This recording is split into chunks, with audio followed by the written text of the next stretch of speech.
Welcome to the Law Prophet Podcast, where we share inspiring conversations in the hopes of revolutionizing the legal industry.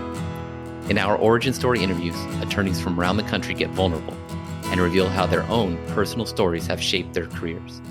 In our legal marketing discussions, we go deep and share how you can build a lasting brand that reflects your passions and creates a sense of fulfillment and purpose in your life. We also dig into running a law firm and discuss all things business, from operating procedures and trust accounting to growing your revenue and learning how to make the shift from being self-employed into being an entrepreneur. It's time to discover how to take your law practice to the next level. All right. Hello, everyone. This is Case Barnett with Law Prophet. And today with us, we have Judge James Rogan. Judge Rogan started his legal career at a big firm in Los Angeles. He quickly left for the district attorney's office, where he was elevated to the role of prosecuting gang murder trials. He was appointed to the bench at the age of 33. He was then the youngest sitting judge. He was elected presiding judge by his colleagues shortly after that. In 1994, he won election to the California State Assembly and was chosen by his colleagues as majority leader. In 1996, he was elected to Congress. There, he served on the prestigious House Commerce and House Judiciary Committee. There, his colleagues selected him to be one of the lead prosecutors in the impeachment of President Bill Clinton. He has had 5 books published, including his autobiography, Rough Edges, which Reader's Digest named one of his top 4 nonfiction books of 2004. He is currently the supervising judge at the North Justice Center for Orange County and a law professor at Chapman University. Judge Rogan was born the grandson of a longshoreman and the son of a cocktail waitress. His father left before he was born. He grew up one of 4 kids with his mom on welfare and food stamps. He was kicked out of high school and then left continuation school. Later, he was almost kicked out of UCLA Law School, but survived. He spent time working as a door-to-door vacuum salesman, making pizzas, bussing tables, assembling bikes for Christmas shoppers, dumping trash, crushing cardboard boxes, stocking shelves at a grocery store, as a fast food cook, and bartending at biker bars. And would you call it a strip club? Well, since you've raised the issue, there's always a hierarchy. I bartended in Hollywood at both a female mud wrestling bar and a female hot oil wrestling bar. And apparently in the world of female wrestlers, the hot oil had a higher cover charge. And so there's a slight differential. So I wouldn't lump them together. But Got it. Important to draw that distinction. I appreciate that. And so I don't know if this is an official record, but I'm claiming this as an official record, that you are the member of Congress who has literally been in the most knife fights prior to holding elective office. That may have been true before Trump. I'm not sure. From what I see on TV these days, I don't know whether I want to make that claim. and one of your closest encounters was you were almost stabbed by a guy named Fleabag, correct? That happened. Yep. So Judge Rogan, thank you very much for being here with us today. Thank you. It's good to be with you. And I'm, as we were saying off mic before we got started, I'm really proud of you and your career, because you were in my court 10, 12 years ago as a baby public defender, and to watch everything that you put together is just really amazing. I wish I really appreciate my law student so I could take credit for it. Well, I really appreciate it, Your Honor. I learned a lot anyway. Well, I learned a lot in your courtroom, Your Honor. Not just about law, but how to conduct yourself as a gentleman in the courtroom and how to show respect for all sides. So I really appreciate what you taught me, and I've admired you since the time I got to spend in the courtroom. I'm really excited to get to sit down with you today to share some of your story and hopefully inspire some other people and show people what one way to live life is, and your version of success. So thank you. Thank you. So I want to start at the beginning. Growing up, your grandfather was a big influence in your life, and in reading your book, it seemed like your relationship with him. You called him the greatest man you've ever met, and your relationship with him made a lasting impact in your life. And it seems to have impacted, maybe this is too much, but every major decision that you've made in your life, I feel like he's influenced. So can you tell us about that relationship and how it's influenced you? My grandfather was, if you had met him, you wouldn't have thought he was anything special. He had worked on the docks in San Francisco for 45 years. I just found a letter that he wrote a few days before he died, and half the words are misspelled. Um, Bald, hearing aid, scowling. I think I saw him smile once in my life, but he was just one of these guys that grew up, raised a family during the Depression. He had three kids. My mom was his youngest. And she was very rebellious. Once she turned 18, she moved out of the house. She took a job at a bar in San Francisco and started dating the bartender. And he got her pregnant and then told her, goodbye, I'm in love with somebody else. So that's how I came around. And my mother she wasn't prepared to take care of a child. So she showed up at my grandparents' doorstep, dropped me off. And so he raised me. He and my grandmother raised me from the time I was born until he died when I was 7 years old. But you will appreciate this probably more than most, Case, because you were a defense attorney for so many years, and you've seen the wreckage of what happens in dysfunctional families, like the circumstances in which I was born. If a kid is lucky, if there's no father in the house, then there's a grandparent, an uncle, or a coach. Or a scoutmaster or something like that, where there can be a strong male role model influence. And if a kid is not lucky, you and I together have often seen the results of what happens when these kids are just kind of running wild without any kind of strong influence like that. My grandfather was a very strong influence. You don't want to take on a guy who's been a dock worker for 45 years. It looks like that did you take from him? He saw the world, it seemed like, as black and white, right? He had black and white standards for how he viewed things. It was this way or that way. It was a pretty black and white. Yeah. He was definitely black and white in one area, because as I told a few stories in the book, he not only raised me, he raised my aunt's eldest daughter from the time she was born. And my cousin Lynn was 10 years older than I. So when I was 5, 6, 7, she was 15, 16, 17. And we were living in San Francisco at the height of the Haight-Ashbury hippie days. And, as he used to tell her, the dirtier they are, the better you like them. And when she'd bring boyfriends over the house, it was all black and white. They got about a 3-second look over. And if they didn't leave when grandpa said, you've got 5 seconds to be down the stairs, he showed them the fast exit down the stairs the old fashioned way, just heave ho. Why did you refer to him as the greatest man that you ever knew? He was he was everything that a kid could want as far as having a role model. Here was a guy that got up every day for 45 years. I think he got up around 4:30 in the morning, was on the docks when it was still cold and raining and dark. He'd put in a 10, 12-hour day there. And then he'd come home, raise his family, love his family, and get up and do it the very next day. And he did it for almost a half a century. He instilled all kinds of values in me, such as the value of work. He used to bring me down to the docks, and I'd see some of these guys that looked like pirates. They were scary to a little 4 or 5-year-old boy, but they all spoke very respectfully to him because he was the boss, and he spoke very respectfully to them. And he didn't brook any disrespect from anybody. And so he was just an encyclopedia of values and virtues that we take for granted these days. But I studied him like a primer, and I hope that all the good traits that you've mentioned derived from him, because he was the biggest influence in my life. And I've had a lot of people. I've known a lot of famous people over the years, and I've seen a lot of things up close from a historical standpoint, but I haven't met anybody that could hold a candle to him. And so those things that he instilled in you when you were younger, it looks like to me they stayed with you and they've impacted you. Did his role in your life help define your love for politics, or what did that for you? No, he died when I was 7, and he was a big union guy, and that's all I really remember. I don't remember any political discussions with him. I don't think politics, if it was a big deal to him, I was too young to remember.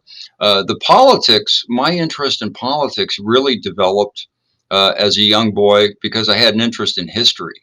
And the more I read history, the more I loved to read about history and government. And of course, the study of American history and the study of government is the study of politics. What really lit the fire for me was that interest coincided with the 1968 presidential campaign. And I was growing up in San Francisco, and probably most, if not everybody listening to this podcast, may be too young to remember. But it was a very intense campaign. And it came down to in the California primary between Eugene McCarthy and Robert F. Kennedy, President Kennedy's younger brother. And Senator Kennedy was assassinated minutes after declaring victory in the California primary. In that race, there were titans running against each other for president. I wrote a book about it, in fact. And if you think about it, I mean, even 50 years later, think about the 1916 Republican primary. And I'm not making any political comment here, but do you remember they had 17 candidates running for president? They had to put them on two different stages for the debates. And other than Donald Trump, the reality TV star, and Jeb Bush, the president's brother and son, the other 15 guys all registered between 0 and 2% in the polls. And so that's the way kind of elections go these days. But in 1968, running against each other in one election was President Lyndon Johnson, Robert F. Kennedy, Vice President Hubert Humphrey, Richard Nixon, Ronald Reagan, Nelson Rockefeller, the richest man, I think, back then on the planet, and three-term governor of New York, George Romney, Mitt Romney's dad, George Wallace, who made Donald Trump's campaign style look like panty waist. You had all of these major political figures who had been on the scene for 20 or more years, all colliding in one race. And so for a kid who was interested in government and history, I mean, it was the Super Bowl of politics, and nothing's topped it in my lifetime. So it was hard not to get drawn into all of the excitement. Right in the middle of it, Martin Luther King was assassinated. 8 weeks later, Robert Kennedy was assassinated. The Vietnam War was raging. Riots were in the streets. I mean, 1968 was a cataclysmic year. And it cemented my interest in so many different ways. And then it actually cemented your interest so much that it's one of the reasons you got kicked out of high school, correct? Well, that and smoking pot with my buddies, and hot wiring cars and things like that. But I was expelled from high school. I can't even. I don't even get to say. Remember, I told you there are always levels. If you're a dropout, it's one thing. If you're expelled, that's a lower, standard. It's not, the dropout can look at me and say, well, at least I wasn't expelled. Well, you got that too, right? Because you got expelled from high school, but then you removed yourself from the continuation school, right? I did. They sent me to a continuation school I don't know if anybody down here is familiar with Northern California, but I think it was in North Richmond. And it was just in a horrific neighborhood. I think I made it less than 2 weeks. I got my life threatened there every day. I got jumped by 6 guys walking into school one day. And when I left, I just walked away. Nobody ever came looking for me. They just, as far as I know, they're still putting me down as present for homeroom so they could collect state money. I mean, my first day at the continuation school, one of the administrators sat me down and he said, look, homeroom's at whatever, 8:45. It's 15 minutes. You be at homeroom. I don't care if you show up for the rest of your classes, but you be in homeroom every day or you're going to deal with me. And I said, well, how come you don't care if I go to history or English, but you want me in homeroom? That's where they take roll. That's where the money comes from. And if you cost me money, you're going to deal with me. After homeroom, do what you want. So like I said, they may still be marking me down for homeroom up there. Well, I think it's interesting because at this point in your life, your goal, and correct me if I'm wrong, but you want to be in politics. Oh, at this point. Yes, absolutely. From the time I was in 5th grade, my goal was to be a congressman. I saw the nexus very early as a kid, and the nexus was people in politics are able to do good things for poor people like we were. I lived for a long time with my great aunt who lived on, I think it was $103 or $5 a month Social Security check. And I would watch her every month just try to set aside 50 cents or $1 for me to go buy campaign buttons for my collection. And I think that big influence for me was Hubert Humphrey, because, and nobody remembers Hubert Humphrey anymore, but when I was a kid, he was one of the dominant figures in American political life. He had 100% name recognition. Everybody knew Hubert Humphrey, and they loved him or they hated him. But here was a guy that grew up he was a young man during the Depression. He worked at a Walgreens as a pharmacist, but he was very patriotic, loved his country, became a college professor, ran for mayor because the city of Minneapolis at the time was very corrupt, and so he wanted to clean it up. I think he lost the first time, then he got elected, went on to the United States Senate, and in almost 30 years in Washington, everything from Medicare to Social Security protection to the nuclear test ban treaty. Social Security. They were Hubert Humphrey's fingerprints were on everything. 1964 Civil Rights Act. Hubert Humphrey was the guy that moved that thing through. And so as a kid, I was very interested in him. I read articles about him. He was running for president. And I saw, all these guys in politics, all these presidents that I was reading about, they weren't all Kennedys and Roosevelts. I mean, I said in the book, one future president was a debtor, one was an indentured servant, one was a hangman. But I kept trying to figure out, how did this massively crazy, diverse group of men, from dirt farms and log cabins, how did they all end up in the White House? And the nexus was they got involved in politics. They got involved in the operations of government.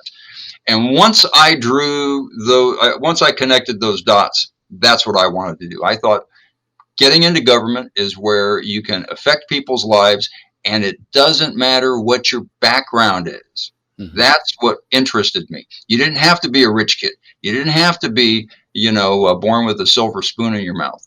You just had to get active and interested and work hard, and then the opportunity to hopefully do good things, whether it's on the local or the state or even the national level, it's there. And if you just convince enough people of the righteousness of what you believe in, they elect you, and then you're off to the races. Well, at this point in your life, though, you're I don't want to say you're rock bottom, but you're reassessing your political career because you've been kicked out of high school. What do you do? That's a bit problematic, Yeah. Right. Well, it's one of the problems.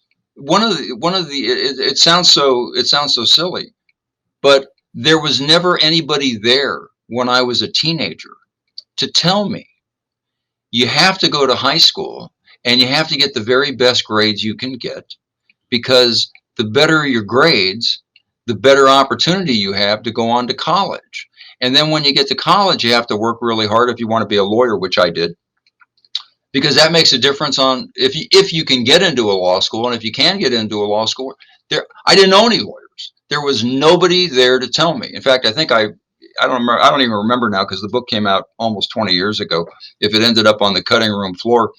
But I just had this. I knew I was a smart kid. I read incessantly. I was a very, very avid reader, and I was book smart. And I guess I just figured, at some point, and when I'm done goofing around and having fun with my buddies and hanging out with my buddies and getting in trouble and chasing girls and, getting loaded, I just show up at some college and take the intelligence test, and, in you go.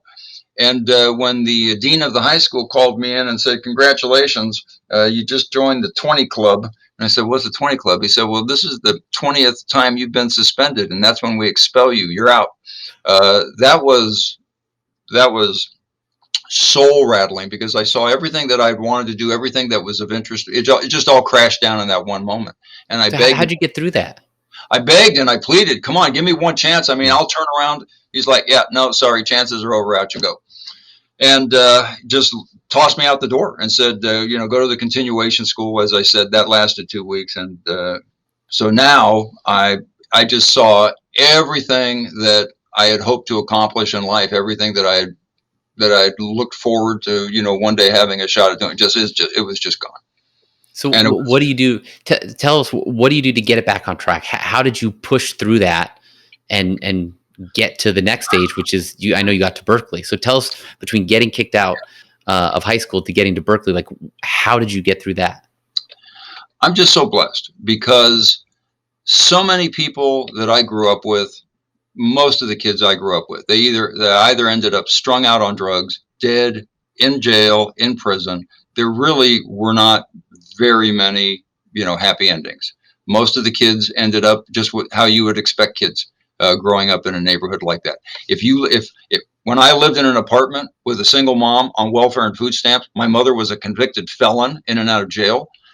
Guess what? That apartment was filled with single moms on welfare and food stamps and with criminal records and kids running wild. And so, that's everybody, they kind of congregate in the same places because that's what they can afford. And so um, because I had a passion for what I wanted to do.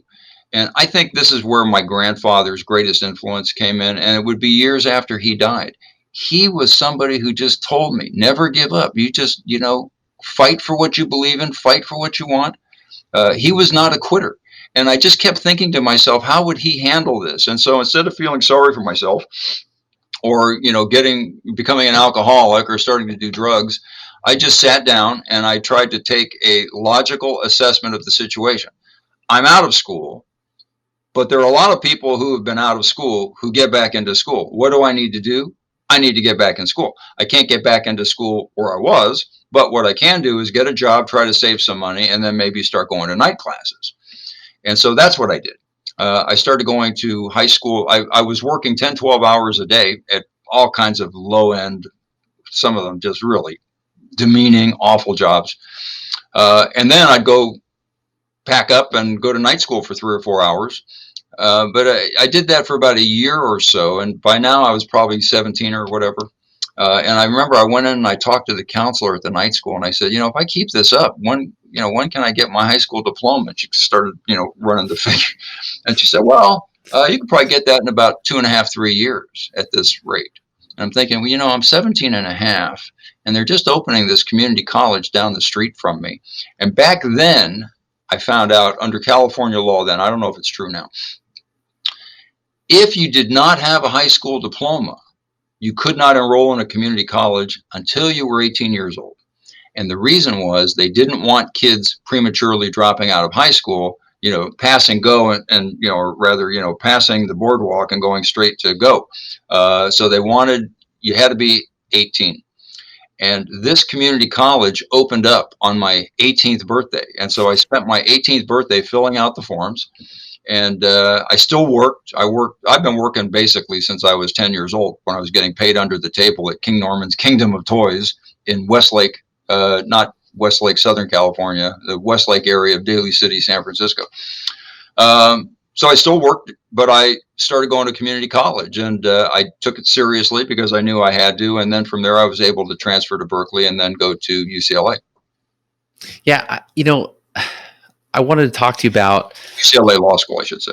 Right. And you mentioned Hubert Humphrey, and I want you to talk to me about other mentors, because you struck a relationship up with him, and you guys read letters to each other. Who are the mentors that helped you through this process? Eventually getting to the United States Congress. Well, when I got to community college, there were professors, there were teachers, there were professors that inspired me, but they inspired me because they interested me, because they were very effective at what they taught, and they were teaching what fascinated me. Interestingly, I told this once I spoke to the Community College Association and about 1,000 community college kids, and I told them my community college degree means more to me than my degree from Berkeley. my undergraduate degree from Berkeley. And the reason it means more to me is because when I was going to community college, I sat in a classroom with 20 or so students. Every professor knew my name. I knew their name. I could sit down and have office hours with them to my heart's content. I could pick their brains. I could ask questions. And when I was at Cal, I'd walk into a lecture hall with 200 or 300 of my closest friends. The professor would walk out lecture to 400 people. And if I had any questions or if I wanted office hours, I met with the teacher's assistant. I didn't meet with the professor. You met with some grad students. And so it was far more it was far more intense for me. And maybe I was also, it was at a time in my life when I was just ready to absorb information and absorb what I needed. But I found my time at the community college far more helpful than my time at Berkeley. Berkeley, by the time, at Berkeley, I was just there to, get good grades so I could get into law school and move on. Right. And you get there, you get to law school, you end up almost getting kicked out of law school also because you're working too hard outside of law school, essentially. But you make it, you're on law review, and you get that big firm job that so many people want. I have to back you up if you'll allow me. Take over. Absolutely. I'm going to hijack your podcast just for a second. So yeah, there was at the end of the first semester of law school, I'm working 45, 50 hours in Hollywood at two bars. I'm working at Filthy McNasty's, and I'm working at the Palomino Club. And then I was also doing side jobs at these other bars. And so I would get up in the morning at 5:30, and I didn't have on-campus housing. I had to live out in Reseda. So I'd get up at 5:30, fight traffic for an hour trying to get to Westwood. I didn't even have a parking space, so I had to take a parking ticket every day. I'd go to class. My first class was at 8. I think my last one got out around 3 or 4 in the afternoon. Then I would commute from Westwood all the way back to Reseda, which is west out in the valley, change clothes, commute east in the valley to North Hollywood to go bartend until 2:30 or so in the morning. And then I'd go have dinner. And by the time I got home, it was 4 a.m. And I had to start this cycle again 2 hours later and go to UCLA Law School, which is a full-time law school filled with rich kids or on, scholarships who had nothing better to do than, live in the dorm and study. So at the end of my first semester, I get called into the dean's office. Dean Slaughter calls me into his office, and he sits down and he looks at me, and he said, so did you see your grades? And I said, well, yeah, and he said, Jim, shook his head. He's a great big guy, big guy and a tall guy. And he's looking at me, leaned in, and he said, Jim, law school is not for everybody. And there's no shame that you can't cut it here. But, truthfully, when we let you in at the beginning of the semester, for every guy we let in, we had whatever it was, 200, 300, and you're taking up space here. And he slid across the table to me some paperwork and a pen. And you just sign your name on this, we'll put you out of it. It was like, we're going to euthanize you. Just sign your name to this. And that was probably for a moment the lowest moment of my life, because now everything that I had worked for was just crash and burn. But my despair, really, I remember it like it was yesterday. My despair lasted maybe 2 or 3 seconds. And then I started getting angry. And I was angry because he just never asked. Oh, I asked him, so, at what point am I kicked out of law school? And he said to me, when your grade point average reaches 65. And I said, well, what's mine?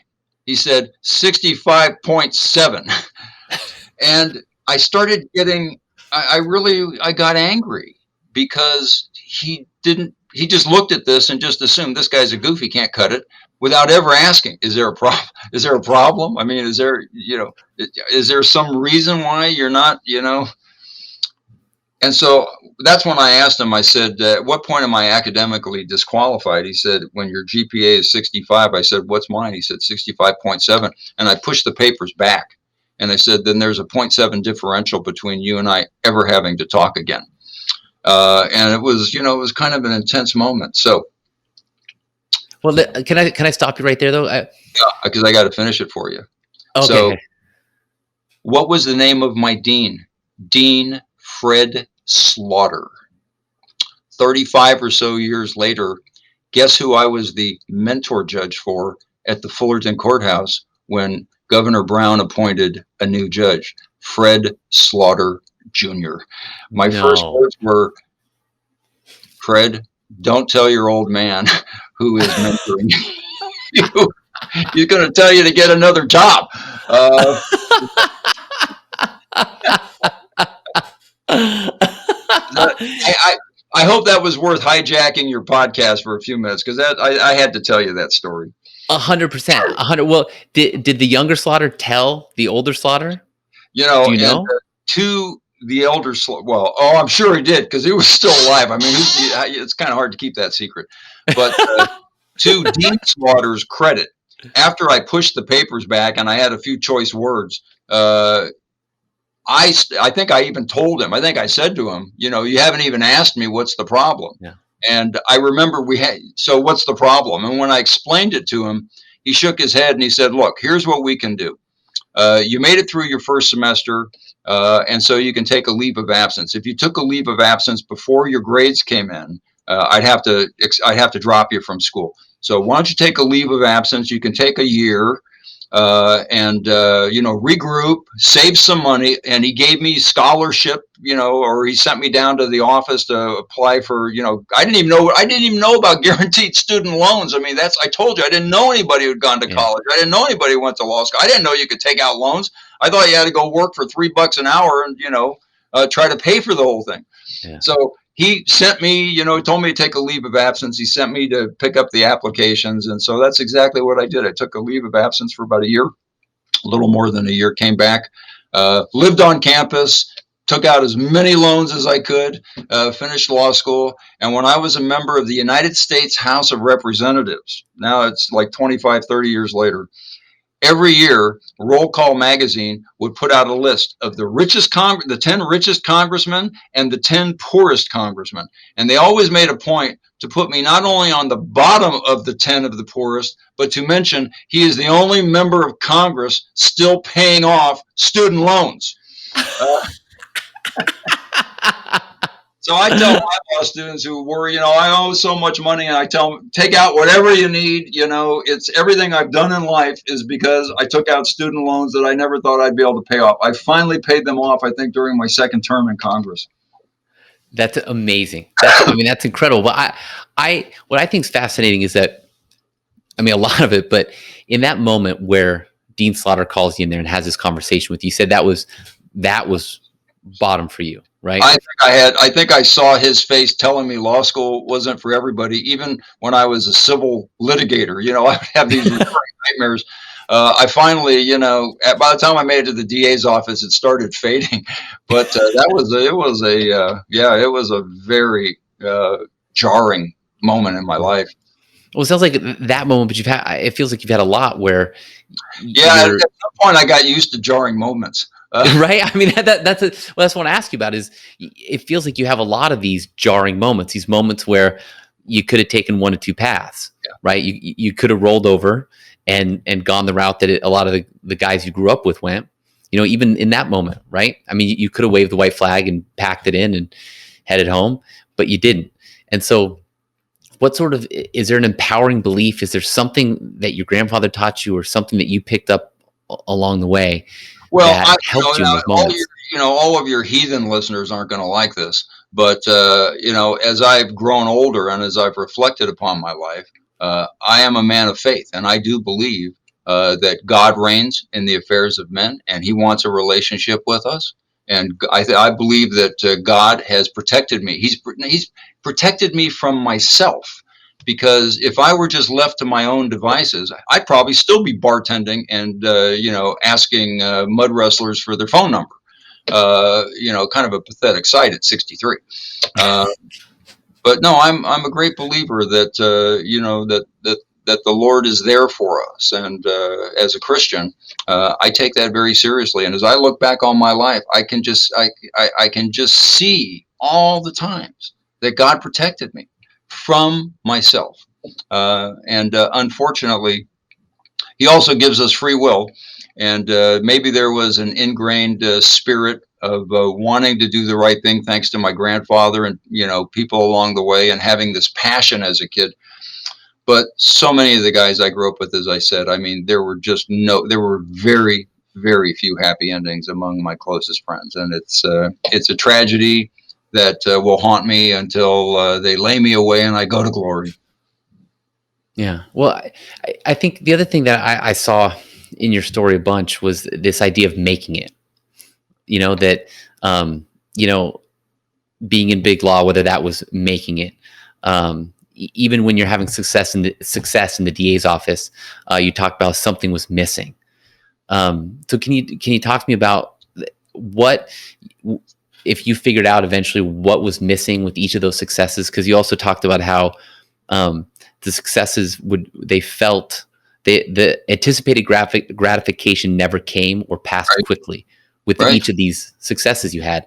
So, like what kept you going through all that, and what did you determine for yourself was making it?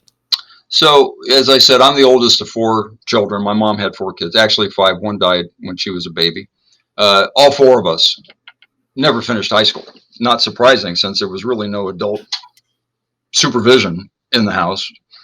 Um, and so during those very lean and discouraging years when I was a kid, expelled from high school, I can remember thinking, if I could just get back in school, everything will be okay. And then I did get back in school and I realized, but this isn't enough. I mean, if I can get into this community college and actually start college, that'll make up for my high school diploma deficiency. And I got into community college. And as soon as I got there, there was always the next hurdle. Well, it's fine to get an AA, but it's really not going to do me any good if I can't get that bachelor's degree at a university. I've got to get into a university. If I could get into a university, nobody in my family's ever done that. That'll be when I know that, everything will be okay. And then when I got there, it suddenly wasn't. Well, I have to be able to graduate for it to count. And then when I graduated, I have to get into a law school. And then I got into a law school, and then I had to pass the bar. And even when I passed the bar, if I could just get one of these big firm jobs that everybody at UCLA is, grasping and groping for, then I'm going to know I've made it. And I got to the big firm. And I told the story in the book. One of my very first cases, it was a big firm, had been around for 100 years. It's still a big firm, only it's merged.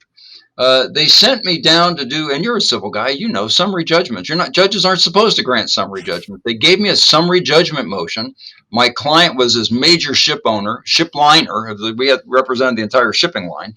It was this old longshoreman that got brutally and seriously injured because of my client's liability. My client was responsible. And I'm some first year associate, and I'm buried in the books for the weekend, and I found some hook that nobody else had found. And all these partners came down and watched me argue this summary judgment. And I won. And here's this, I've got all these guys it was almost like in a movie. I've got all these senior partners patting me on the back and shaking my hand and telling me what a great job I did. But I'm looking across counsel table at the plaintiff's lawyer trying to explain to this old crippled man and his elderly wife why, even though, my client did this to them, they don't collect anything.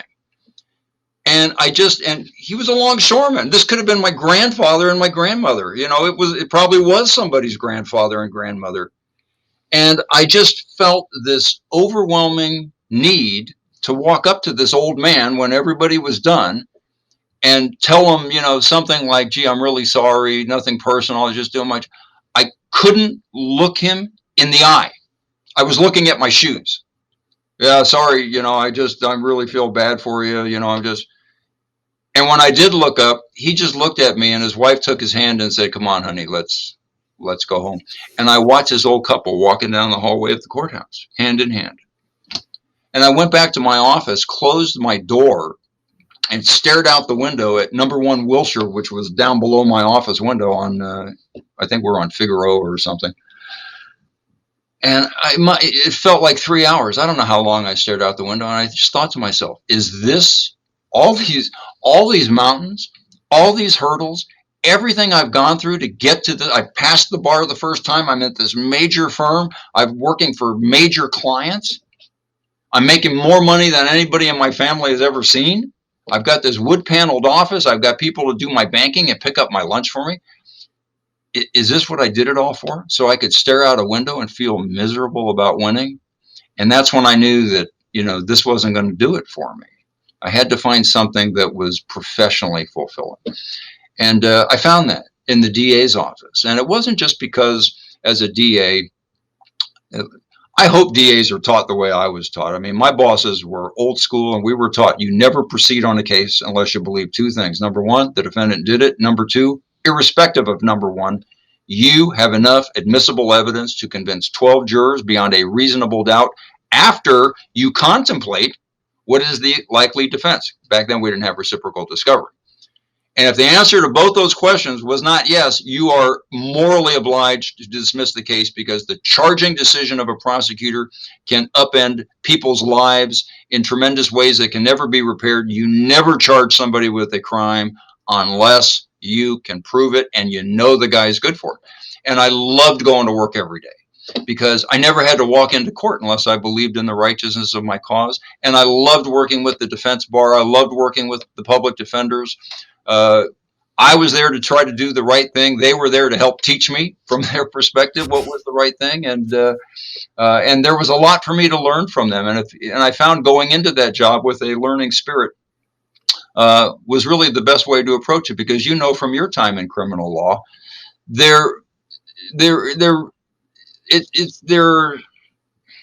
it's not as it seems to people who aren't part of what my old boss Walt Lewis used to call the club. It's not guilty, not guilty. I would bet, without knowing all of your clients, most of them would have told you, I did something, I just didn't do what the DA charged, or B, well, okay, I did it, but the DA wants time that's not, or wants punishment that's not commensurate with it. I mean, the percentage of defense attorneys who've told me that their clients were factually not guilty is, what would you say, Case? 5-10% maybe, that right. You believe that they didn't come within that umbrella. And so then it was really just a question of trying to work out with the defense attorney, what's a just result that takes care of the state's needs and the victim's needs, but is also commensurate with the defendant's actions and background and any mitigating circumstances involved. And so it really was, it was a job that I just loved. I loved being in the courtroom and having that responsibility and being able to work with so many fine attorneys on the other side. I was just, once again, I was blessed, and I had found my niche. And you, in your book, you quote Horace Mann, and the quote is, "Be ashamed to die until you have won some victory for humanity." I have to confess, I hope he said that.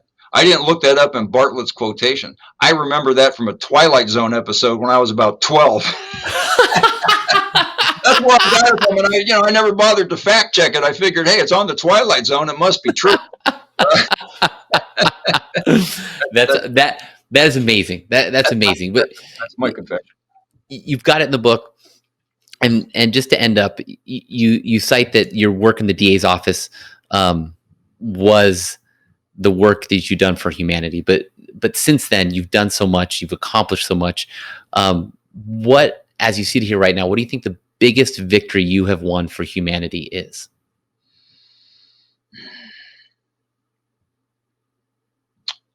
Boy, I told you don't send me your questions in advance, but now I wish you had. I think of everything I've ever done in my life, and I've done a lot. I've had virtually every job on the planet, from the lowest to among the highest. I would say that it was in raising 2 little girls, because when all is said and done, nobody cares about your resume. Nobody cares about all of the victories that you count for yourself. When your time is over, all that really is left of you are the people that you've influenced and that you've helped to raise and you've helped to educate, who are then going to go on and carry on, and hopefully that's where your legacy will be. I don't view it in any elections I've won. I don't view it in any books I've written. I certainly don't view it in any court victories I had as a lawyer. I think my greatest victory for humanity was in raising twin daughters. And I think my grandfather's greatest victory for humanity was in raising two grandchildren, because they went on to do better than he was able to do. And that's what you want for your two kids. And if you accomplish that case, then everything else you've done is okay. But that's your greatest victory for humanity. Now that That's we've had this discussion, I'm going to have to fact check Rod Serling, because listen, if Horace Mann didn't say it, he should have. And well, I loved it. I loved your book. I love the time I got to spend in your courtroom. And thank you very much for sharing your story with us today. And hopefully we can do it again soon, because I love it. And I have a lot more I want to talk to you about, dive in with you. And so some other time, I'm going to make you come back with me. All right, Your Honor? that'll be a pleasure, Case. Now, who do I talk to about getting my residuals from your podcast? Do I talk to your administrative assistant, or? Why don't you ask my dad? Okay. Oh yeah, fat chance. Thank you, Case. Hey, thanks a lot, Your Honor. Have a great day. Okay. You too.